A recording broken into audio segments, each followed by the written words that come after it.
Here's a summary of some of the latest developments in Gaza and the West Bank, and we'll also share some reportage highlights from the Electronic Intifada's contributors there. Israeli forces attacked areas across the Gaza Strip this past week, including in Jabalia in the north, Deir al-Balah, Nuseirat, and Bureij refugee camp in the center, and Al-Mawasi, Rafah, and Khan Yunis in the south. On Tuesday, the Israeli army committed yet another massacre in a school being used as a shelter for displaced people in Gaza City, killing at least 12, according to the Gaza government media office. Also on Tuesday in Deir al-Balah, at least 10 Palestinians were killed in 2 separate airstrikes on a densely populated market in the middle of the city. Al Jazeera's Hind Kurari reported that, quote, most of those who were wounded were children. We saw them in the hospital, in the corridors, lying on the ground, covered in blood and waiting for doctors. At the same time, we know that since Israeli forces took over the Philadelphia corridor, there has been no medical supplies entering Gaza, and that's why the number of casualties is expected to rise, she reported. Around the same time in Khan Yunis, she added, Israeli forces targeted an area people use for internet and battery charging, leading to 4 Palestinians being killed and many more wounded. The Israeli military spokesperson Daniel Hagari announced on Tuesday that the army expanded the ground invasion into Khan Yunis and north to the outskirts of Deir al-Balah. Today, Wednesday, the Israeli military issued new evacuation orders in Deir al-Balah in central Gaza, Al Jazeera reports, where hundreds of thousands of Palestinians displaced by the fighting have sought shelter. Israeli forces then fired into the crowds, killing at least 1 person and wounding several others, medics and residents said. Our contributor Abu Bakr Abed tweeted just hours ago that, quote, tanks are now bombing Deir al-Balah mercilessly, and bulldozers continue to erase lands east. People are terrified. People can't take it anymore. The Gaza government media office stated on Tuesday that the recent massacres, quote, come within the framework of completing the crime of genocide that the occupation uses many policies to meet, including the policy of targeting civilians in shelters and displacement centers and targeting civilian gatherings. Earlier in the week, Israel attacked other areas in Deir al-Balah, killing at least 30 people in 3 attacks between August 17th and 18th. Israel also bombed the beach refugee camp near Gaza City, killing at least 9 Palestinians, including children, and the Zuwayda neighborhood of Gaza City, where Israel bombed a shelter for displaced families. On Thursday, Israel bombed Jabalia refugee camp, killing at least 7 and injuring 20. On Friday, Israel targeted the Hamad City Towers, a residential complex in northern Khan Yunis that was completed in 2016, located on land where Israel had maintained illegal settlement colonies until 2005. Israeli forces had besieged most of the apartment towers already in March during its 6-month invasion of Khan Yunis.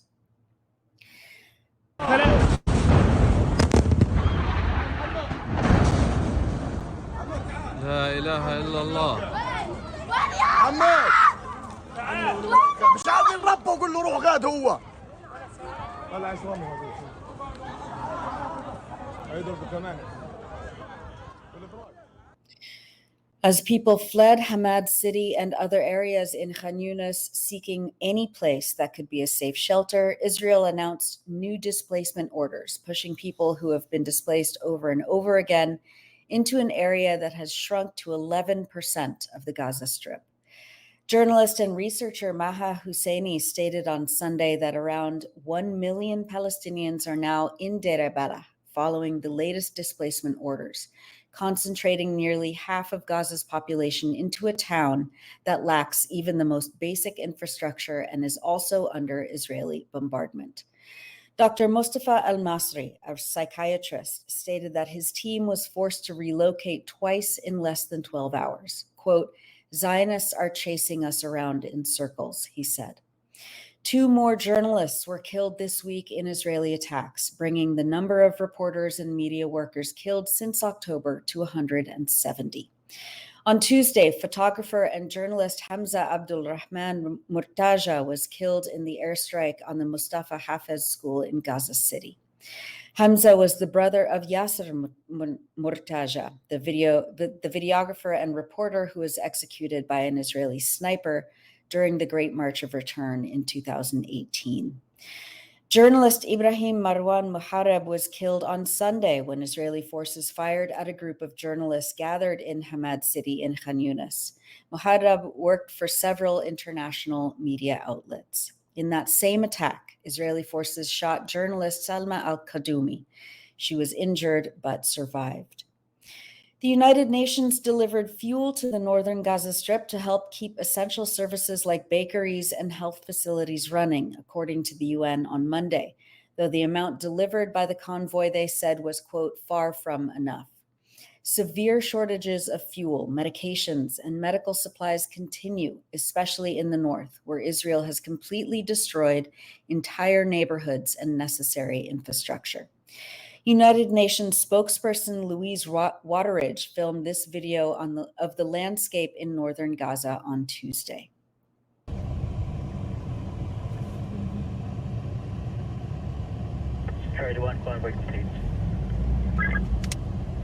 Along with the video, she stated, quote, "There are buildings without damage or total destruction anymore. Any building fully intact stands out.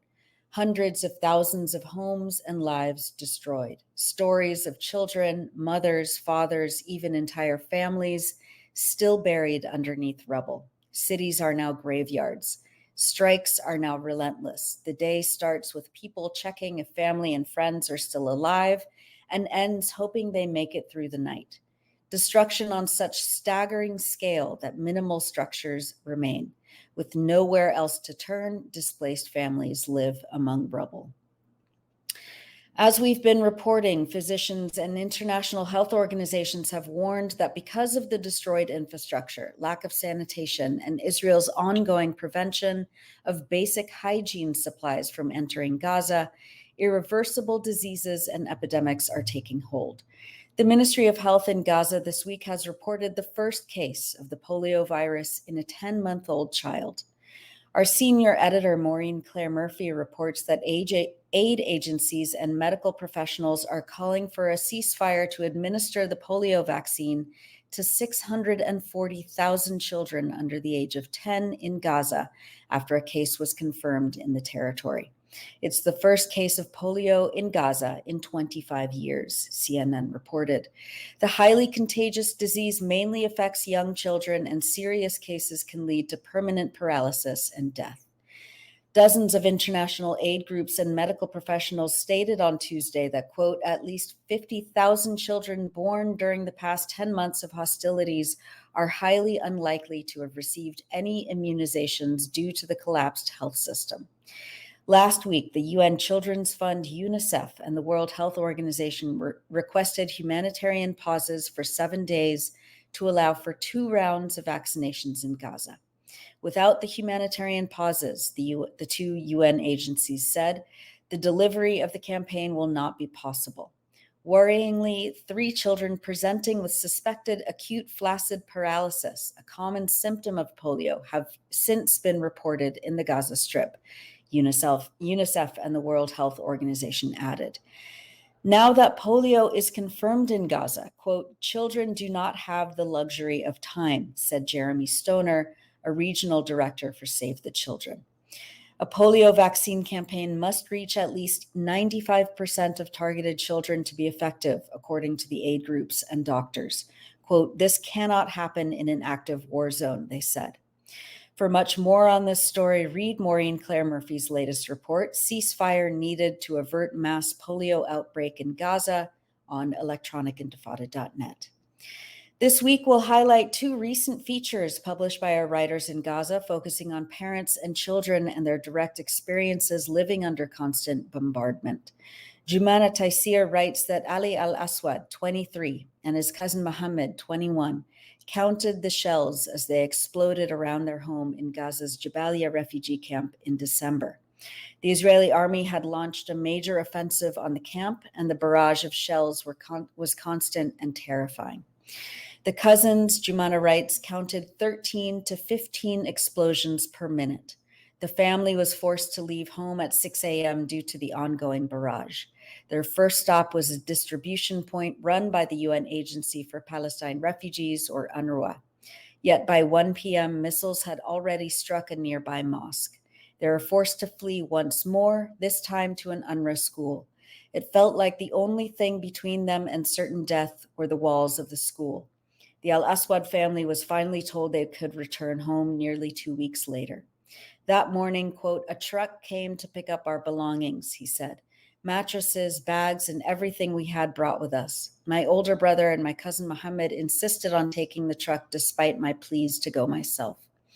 16 minutes later, tragedy would strike. Israeli missiles targeted residential blocks in Jabalia camp that included the home of the Al-Aswad family. That was from Jumana Taysir's feature, A Family Tragedy in Jabalia Refugee Camp. And our contributor, Fida Al-Kedra, wrote a personal story this week about her daughter, Rita. She writes, quote, "For Rita, I've always chosen everything carefully. Her beautiful room, her toys, her dresses, and her clothes, her hairstyles, her kindergarten. I was proud of myself and her father as we tried with all our might to provide our daughter with a healthy and safe environment, surrounded by warmth and love in which she could grow up far from all the conflicts and challenges that we parents live in, an environment fertile with wars. Now my daughter is experiencing genocide at a very young age. Instead of growing up in an atmosphere of love and safety and exercising her right to learn and play, she has lived through over 300 days of continuous bombing, displacement, hunger, and disease. I, as a mother, have lived with 9 months of anxiety about my daughter and her future. Her simplest needs have become a major challenge. We have suffered a lot in obtaining appropriate food, clothes, and clean water for our children. I live this war as a journalist, as a mother, and as a woman. I'm not used to it yet. Whenever I see a child's corpse, it reminds me of the danger facing my daughter here and the sad truth that our children's lives have no value as long as the world watches the killing of their childhood and remains silent." Read more from Fida Al-Kedra's feature, Genocide in a Child's Mind, on electronicintifada.net. And turning to the occupied West Bank, Israel shot and killed Mahmoud Ibrahim al-Harub, an 18-year-old youth in Dura, south of Hebron, on Monday. The Wafa news agency reported that Israeli forces stormed the town, sparking confrontations, during which the occupation soldiers fired live bullets, sound bombs, and toxic gas at the young men, which led to the injury of 2 young men by bullets, one of whom was al-Harub, in addition to dozens of suffocation injuries. With the killing of al-Harub, the number of slain Palestinians in the West Bank, including occupied Jerusalem, since October 7th, has risen to 636, including 147 children. At least 5,400 Palestinians have been injured in the same time period, Wafa reports. Meanwhile, Israeli forces continued to demolish houses and structures as its top lawmakers boasted of plans to build a new illegal settlement colony on the land of Batir, an ancient Palestinian village west of Bethlehem, and the village of my colleague Ali Abunima's father's family. According to the Times of Israel, quote, the establishment of Nahal Heletz was formally approved by the government in June this year, along with the retroactive legalization of 4 West Bank outposts. The order was celebrated by extremist right-wing finance minister Bezalel Smotrich, who said it would help connect Jerusalem to the Gush Etzion settlement bloc, one of the largest colonies in the occupied West Bank. Batir was designated as a UNESCO World Heritage Site 10 years ago. The UN Human Rights Office has said it is, quote, alarmed by Israel's recent and ongoing settlement expansion and legal changes in the occupied West Bank, measures which fly in the face of international law, including a landmark ruling by the International Court of Justice in July. And finally, we wanted to bring you some images and videos from journalists and others in Gaza that highlight the resilience, joy, and determination of the Palestinian people. Our dear contributor Abu Bakr Abed posted this video of the moon in Deir al-Balah on Monday night with the caption, "Here's my area. We're physically on the dark side, but we are spiritually shining on the bright side. Keep protesting, boycotting, divesting, and acting. The moon is a source of hope for us, not only light. You're our moon," he said. And displaced Palestinian children played and cuddled with cats and dogs in a shelter last week as part of an animal therapy initiative in Deir al-Balah. Middle East Monitor said that Basmet Amal Center held this session to help Palestinian children with special needs who had to leave their homes due to Israeli attack.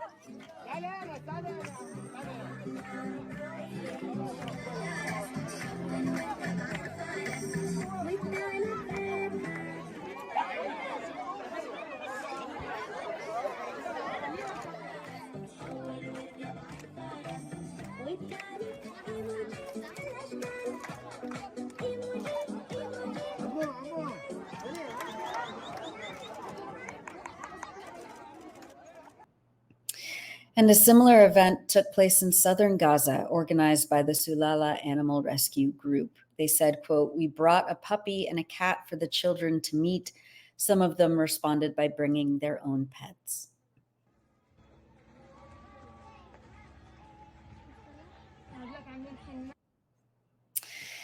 And that's it for the news roundup. As always, go to electronicintifada.net for much more, especially to read our new features by our brave writers in Gaza.